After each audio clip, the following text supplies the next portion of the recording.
Well, take a look at this. We've talked a little bit about David Njoku, tight end of the Browns.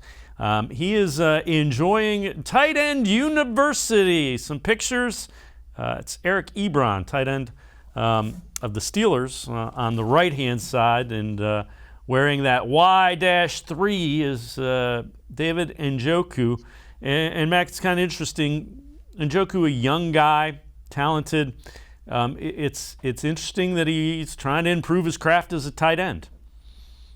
Yeah, and the one thing that you have to keep an eye out for is that, a lot of these tight ends, you look for that year 5 breakout. It's rare to say for a lot of other positions, but tight end really takes the most amount of time to kind of get used to and get adjusted to it at the next level.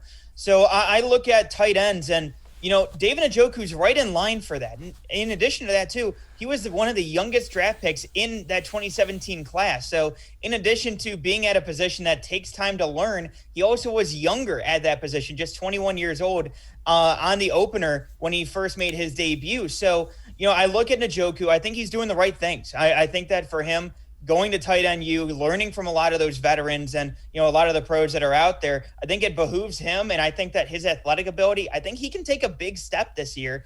And, last year, a lot of people brought up Austin Hooper. Obviously, he got paid the most. But at the same time, David Njoku was the best tight end on the roster. So I look at David Njoku. I think he can take that next step. And I think that, Kevin Stefanski is going to utilize him very much so this year and quite frequently this year.